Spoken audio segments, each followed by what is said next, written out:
ಇನ್ನು ಸ್ವಂತ ಜಾತಿಯವರೇ ಡಿಕೆಶಿ ಬೆನ್ನಿಗೆ ಚೂರಿ ಹಾಕ್ತಾ ಇದ್ದಾರಾ ಅನ್ನುವಂಥ ಪ್ರಶ್ನೆ ಇದೆ. ಯಾಕಂತಂದ್ರೆ ವೇದಿಕೆ ಮೇಲೆ ನಿಂತು ಡಿಕೆ ಶಿವಕುಮಾರ್ ಹಾಗೆ ಅಂದಿದ್ದೇಕೆ, ಸರ್ಕಾರದಲ್ಲಿ ನನಗೆ ಎಂತೆಂಥ ಏಟು ಬಿದ್ದಿದೆ, ಬಹಳಷ್ಟು ಉಳಿಪೆಟ್ಟು ತಿಂದು ಇಲ್ಲಿವರೆಗೆ ನಾನು ಬಂದು ಕೂತಿದ್ದೀನಿ, ಹಿಂದಿನಿಂದಲೂ ಚಾಕು ಹಾಕ್ತಾರೆ, ಮುಂದಿನಿಂದಲೂ ಚಾಕು ಹಾಕ್ತಾರೆ, ಇವೆಲ್ಲ ರಾಜಕೀಯದಲ್ಲಿ ಕಾಮನ್, ತಲೆ ಕೆಡಿಸ್ಕೊಳ್ಳಲ್ಲ. ನಾನು ಬೆನ್ನಿಗೆ ನಿಂತವರೇ ನನ್ನ ವಿರುದ್ಧ ಆರೋಪವನ್ನು ಮಾಡಿದರು, ಬೆನ್ನಿಗೆ ಚೂರಿ ಹಾಕ್ತಿದ್ದೀನಿ ಅಂತ ಕುಮಾರಣ್ಣ ಹೇಳಿದರು. ಎಷ್ಟು ಪ್ರಾಮಾಣಿಕವಾಗಿ ದುಡ್ದಿದ್ದೇನೆ ಅಂತ ನನ್ನ ಆತ್ಮಸಾಕ್ಷಿಗೆ ಗೊತ್ತು. ನನಗೆ ಯಾರು ಕೊಡುವಂತಹ ಸರ್ಟಿಫಿಕೇಟ್ಗಳು ಕೂಡ ಬೇಕಾಗಿಲ್ಲ. ಪಕ್ಷದ ಮೇಲೆ ನನಗೆ ನಂಬಿಕೆ ಇದೆ ಅಂತ ಡಿಸಿಎಂ ಡಿಕೆ ಶಿವಕುಮಾರ್ ಅವರು ಹೇಳಿಕೆಯನ್ನು ಕೊಟ್ಟಿದ್ದಾರೆ. ಪ್ರಕೃತಿ ಬಹಳ ಹುಷಾರು.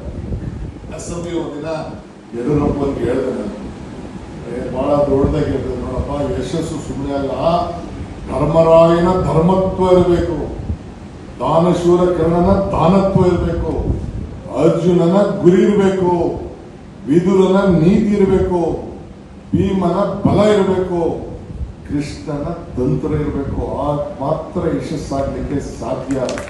ನಮಗೂ ಈಗ ಸರ್ಕಾರದಲ್ಲಿ ನಾವು ನಮ್ಗೆ ಎಂತೆಂತ ಹೇಳ್ತು, ನನ್ನ ಬಂಡೆ ಅಂತಾರೆ. ನಾನು ಅದಕ್ಕೆ ಹೇಳ್ತೀನಿ, ನೋಡ ಬಂಡೆ ಅಂದ್ರೇನು, ಬಂಡೆ ಸುಮ್ ಬಂದ್ಬಿಡುತ್ತ. ಬಂದ್ರೆ ಪ್ರಕೃತಿ, ಕಳೆದರೆ ಆಕೃತಿ, ಪೂಜಿಸಿದ್ರೆ ಸಂಸ್ಕೃತಿ. ನನ್ನ ಮಕ್ಕಳು, ನಮ್ಮಪ್ಪ ಏನ್ ದೊಡ್ಡ ರಾಜಕಾರಣಿ ಎಲ್ಲ, ನಮ್ಮಪ್ಪ ಚೀಫ್ ಮಿನಿಸ್ಟರ್ ಇಲ್ಲ, ನಮ್ಮಪ್ಪ ಪ್ರೈಮ್ ಮಿನಿಸ್ಟರ್.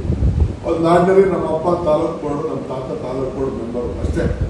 ನಮ್ಮ ಊರಲ್ಲಿ ಪಂಚಾಯತಿ ಚೇರ್ಮನ್. ನಾವು ಏನೋ ಶ್ರಮ ಪಟ್ಟದಕ್ಕೆ ಇಲ್ಲಿ ಗಂಟ ಬಂದು 7 ಸತಿ ಬಂದು ಆ ಬೆಂಗಳೂರಲ್ಲಿ ಇವ್ರ ಮುಂದೆ ಎಲ್ಲ ರಾಜಕಾರಣ ಮಾಡಿಕೊಂಡು ಇವಕ್ಕೆಲ್ಲ ಹೊಡೆದು ಏಟು ತಿಂದು ಮಾಡಿ ತಂದು ಇಲ್ಲಿ ಗಂಟ ಬಂದು ಕೂತಿದ್ದೀನಿ. ಮುಂದಕ್ಕೆ ಏನ್ ಮಾಡ್ತಾರೆ ನಮ್ಮ ಪಾರ್ಟಿಯವರು, ನನಗೆ ಆತ್ಮವಿಶ್ವಾಸ ಇದೆ. ತಲೆ ಕೆಡಿಸ್ಕೊಳ್ಳೋಕೆ ಹೋಗಬೇಡಿ. ಪ್ರಯತ್ನ ವಿಫಲ ಆಗ್ಬೋದು, ಪ್ರಾರ್ಥನೆ ವಿಫಲ ಆಗಕ್ಕೆ ಸಾಧ್ಯ ಇಲ್ಲ ಅಂತ ಕೂಡ ಒಂದು ಮಾತನ್ನ ಹೇಳಿದ್ದೀನಿ. ನಮ್ಗೆಲ್ಲ ಬಿಡಿತಾರವ್ರು ಯಾರು, ಬೇರೆ ಯಾರು ಬಿಡಿತಾವಲ್ಲ, ನಮ್ಮ ಸ್ವಂತ ಜನನೇ, ನಮ್ಮ ಸ್ವಂತ ಜಾತಿಯವರೇ ನನ್ನ ದಿನ ಬೆಳಿಗ್ಗೆ ಟೀಕೆ ಮಾಡ್ತಾವ್ರೆ. ನನ್ಗೆ ಸಿಕ್ಕಿಲ್ವಲ್ಲ, ಇವು ಸಿಕ್ಕಾಯ್ತಲ್ಲ, ಅದಾಯ್ತಲ್ಲ ಅಂತ ದಿನ ಹೊಸಕ್ತಾ ಇದ್ದಾರೆ, ಏನೇನೋ ಮಾಡ್ತಾ ಇದಾರೆ. ಏನೆಲ್ಲ ನನಗೆ ಆಗ್ತಾ ಇದಾರೆ, ಟಿವಿಗಳಲ್ಲಿ ಆಗ್ತಾ ಇದಾರೆ, ಇನ್ಸ್ಟಾಗ್ರಾಮ್ ಅಲ್ಲಿ ಆಗ್ತಾ ಇದಾರೆ, ಸೋಷಿಯಲ್ ಮೀಡಿಯಲ್ಲಿ ಆಗ್ತಾ ಇದಾರೆ. ನೀವು ತೆಗೆದು ನೋಡಿ, ನನಗೆ ಸಾಕೋತಾರೆ. ಹಿಂದೆಯಿಂದನೂ ಚಾಕ್ ಆಗ್ತಾ ಇದಾರೆ, ಮುಂದೆಯಿಂದನೂ ಚಾಕ್ ಆಗ್ತಾ ಇದೆ. ಎಲ್ಲ ಇವೆಲ್ಲ ಇದ್ದಿದ್ದೆ ಪಾಲಿಟಿಕ್ಸ್ ಅಲ್ಲಿ, ಇವೆಲ್ಲ ತಲೆ ಕೆಡಿಸ್ಕೊಂಡು ಬಾರ್ದು ನಾವು. ಈಗ ಕುಮಾರಸ್ವಾಮಿ ಸಹಿತಪ್ಪ ಎಷ್ಟು ಪ್ರಾಮಾಣಿಕವಾಗಿ ದುಡ್ದಿದ್ದೀನಿ ನನ್ನ ಆತ್ಮಸಾಕ್ಷಿ ಗೊತ್ತು. ಕುಮಾರಣ್ಣನೇ ಹೇಳ್ಬಿಟ್ರು, ನನ್ನ ಹಿಂದಕ್ಕಿಂತಲೇ ಬೆಂಚೂರಿ ಕೊಟ್ಟಿದ್ದ ಅಂತ ಹೇಳ್ಬಿಟ್ಟು. ಈ ಬಗ್ಗೆ ಮತ್ತಷ್ಟು ಡೀಟೇಲ್ಸ್ ಅನ್ನ ಕೊಡ್ತಾರೆ ನಮ್ಮ ಸ್ಪೆಷಲ್ ಕರೆಸ್ಪಾಂಡೆಂಟ್ ವೀರೇಶ್ ದಾನಿ, ಲೈವ್ ಜಾಯ್ನ್ ಆಗ್ತಾ ಇದ್ದಾರೆ. ವೀರೇಶ್, ಡಿಕೆ ಶಿವಕುಮಾರ್ ಅವರು ಆಡಿರುವಂತಹ ಈ ಮಾತುಗಳ ಹಿಂದೆ ಇರುವಂತಹ ಉದ್ದೇಶ ಏನು, ಡೀಟೇಲ್ಸ್ ಕೊಡ್ತಾ ಹೋಗೋದಾದ್ರೆ?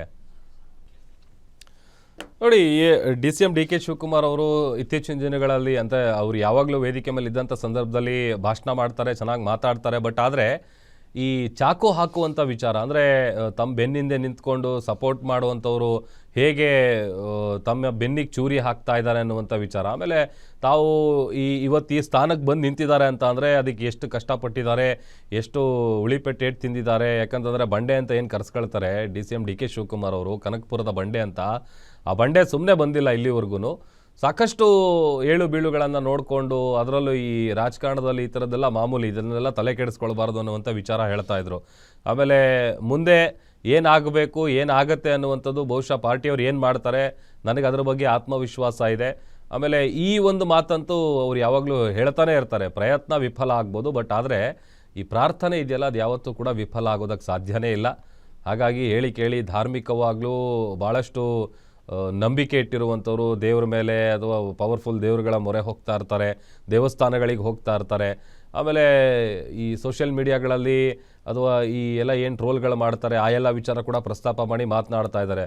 ಆಮೇಲೆ ಇನ್ನೂ ಒಂದಷ್ಟು ವಿಚಾರಗಳು, ಈಗ ರಾಜಕೀಯದಲ್ಲಿ ತಮಗಿದ್ದಂತಹ ಅಡೆತೊಡೆಗಳು ಹೇಗಿತ್ತು, ಯಾಕಂತಂದರೆ ಡಿಸಿಎಂ ಡಿಕೆ ಶಿವಕುಮಾರ್ ಅವರು ಇವತ್ತು ಉಪಮುಖ್ಯಮಂತ್ರಿಗಳಾಗಿದ್ದಾರೆ ಅಂತ ಅಂದರೆ ಇಲ್ಲಿವರೆಗೂ ಕೂಡ ತಾವು ಏನೇನು ಅನುಭವಿಸಿದ್ದಾರೆ ಪಕ್ಷದಲ್ಲಿ ಅನ್ನುವಂಥದ್ದನ್ನು ಕೂಡ ವೇದಿಕೆಯಲ್ಲಿ ಎಲ್ಲ ಹೇಳುವಂಥ ಕೆಲಸವನ್ನು ಉಪಮುಖ್ಯಮಂತ್ರಿಗಳು ಮಾಡಿರೋದು. ಮತ್ತಷ್ಟು ಡೀಟೇಲ್ಸ್ ಕೊಡ್ತಾರೆ ನಮ್ಮ ಸ್ಪೆಷಲ್ ಕರೆಸ್ಪಾಂಡೆಂಟ್ ವೀರೇಶ್ ದಾನಿ, ದೂರವಾಣಿ ಸಂಪರ್ಕದಲ್ಲಿ ಜಾಯ್ನ್ ಆಗಿದ್ದಾರೆ. ವೀರೇಶ್, ಡಿಸಿಎಂ ಡಿಕೆ ಶಿವಕುಮಾರ್ ಅವರ ಮಾತಿನ ಮರ್ಮ ಏನು? ಪ್ರಭು, ಡಿಸಿಎಂ ಡಿಕೆ ಶಿವಕುಮಾರ್ ಹಾಗೂ ಕೇಂದ್ರ ಸಚಿವ HD ಕುಮಾರಸ್ವಾಮಿ ಅವರ ಮಧ್ಯದ ಸ್ನೇಹ ಹಾಗೂ ವೈಷಮ್ಯ ಇಂದು ನಿನ್ನೆಯದಲ್ಲ ಅಂತ ಹೇಳ್ಬೋದು. ಪ್ರತಿ ವಿಧಾನಸಭೆ ಚುನಾವಣೆ ಬಂದಂತ ಸಂದರ್ಭದಲ್ಲೂ ಸಹ ಜೆಡಿಎಸ್ ಅನ್ನ ಮಣಿಸಲಿಕ್ಕೆ ಡಿಸಿಎಂ ಡಿಕೆ ಶಿವಕುಮಾರ್ ಅವರು ಸಾಕಷ್ಟು ಪ್ರಯತ್ನಗಳನ್ನ ಮಾಡ್ಕೊಂಡು ಬರ್ತಾ ಇರುವಂತದ್ದು ಅವರ ರಾಜಕೀಯ ಜೀವನದಲ್ಲಿ ನಾವು ನೋಡ್ಕೊಂಡು ಬರ್ತಾ ಇರುವಂತದ್ದು. ಆದ್ರೆ 2018 ಮತ್ತು 19 ಅವಧಿಯಲ್ಲಿ ಅನಿವಾರ್ಯ ಕಾರಣಗಳಿಂದ ಜೆಡಿಎಸ್ ಹಾಗೂ ಕಾಂಗ್ರೆಸ್ ರಾಜ್ಯದಲ್ಲಿ ಮೈತ್ರಿ ಸರ್ಕಾರ ಬಂತು. ಆ ಸಂದರ್ಭದಲ್ಲಿ HD ಕುಮಾರಸ್ವಾಮಿ ಅವರು ಸಿಎಂ ಆದಂತ ಸಂದರ್ಭದಲ್ಲಿ ಡಿಸಿಎಂ ಡಿಕೆ ಶಿವಕುಮಾರ್ ಅವರು ಕುಮಾರಸ್ವಾಮಿ ಅವರ ಬೆನ್ನಿಗೆ ನಿಂತು ಸಾಕಷ್ಟು ಸಪೋರ್ಟ್ ಅನ್ನು ಸಹ ಕೊಟ್ಟಿದ್ರು. ಅವರಿಬ್ಬರನ್ನು ಸಹ ಜೋಡೆತ್ತು ಅನ್ನೋ ರೀತಿಯಲ್ಲಿನೇ ಸಾಕಷ್ಟು ಬಿಂಬಿಸಲಾಗ್ತಾ ಇತ್ತು. ಕುಮಾರಸ್ವಾಮಿ ಅವರ ಅಧಿಕಾರವನ್ನ ಉಳಿಸ್ಲಿಕ್ಕೆ ಡಿಸಿಎಂ ಡಿಕೆ ಶಿವಕುಮಾರ್ ಅವರು ಸಾಕಷ್ಟು ಪ್ರಯತ್ನವನ್ನ ಪಟ್ಟಿದ್ರು ಸಹ ಇವತ್ತಿನ ರಾಜಕಾರಣದ ಸಂದರ್ಭದಲ್ಲಿ ಕೇಂದ್ರ ಸಚಿವ ಕುಮಾರಸ್ವಾಮಿ ಅವರು ಡಿಸಿಎಂ ಡಿಕೆ ಶಿವಕುಮಾರ್ ಅವರು ವಿರುದ್ಧವಾಗಿ ಸಾಕಷ್ಟು ಆರೋಪಗಳನ್ನ ಮಾಡ್ತಾ ಇದ್ದಾರೆ.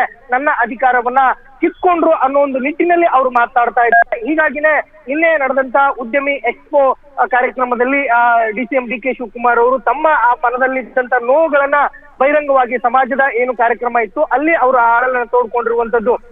ಇವತ್ತು ನನಗೆ ಸಾಕಷ್ಟು ಆರೋಪಗಳನ್ನ ಮಾಡ್ತಾ ಇದ್ದಾರೆ. ಅದರಲ್ಲೂ ವಿಶೇಷವಾಗಿ ನಮ್ಮ ಸಮುದಾಯದವರೇ ಅಂದ್ರೆ ಒಕ್ಕಲಿಗ ಸಮುದಾಯದ ನಾಯಕರುಗಳೇ ನನ್ನ ಬೆನ್ನಿಗೆ ಚೂರಿ ಹಾಕಿದ್ರು ಅಂತ ಹೇಳಿ ಒಂದು ಆರೋಪಗಳನ್ನ ಮಾಡ್ತಾ ಇರುವಂತದ್ದು. ಹೀಗಾಗಿನೇ ನಿನ್ನೆ ನಡೆದಂತ ಕಾರ್ಯಕ್ರಮದಲ್ಲಿ ಡಿಸಿಎಂ ಡಿಕೆ ಶಿವಕುಮಾರ್ ಅವರು ತಮ್ಮ ಅಳಲನ್ನ ತೋಡ್ಕೊಳ್ಳೋದ್ರ ಜೊತೆಗೆ ಕುಮಾರಸ್ವಾಮಿ ಅವರ ವಿರುದ್ಧ ಸಾಕಷ್ಟು ಆಕ್ರೋಶವನ್ನು ಹೊರ ಹಾಕಿರುವಂತದ್ದು. ಪ್ರಭು, ಓಕೆ, ಥ್ಯಾಂಕ್ ಯು ವೀರೇಶ್ ನಿಮ್ಮೆಲ್ಲ ಡೀಟೇಲ್ಸ್ಗಾಗಿ.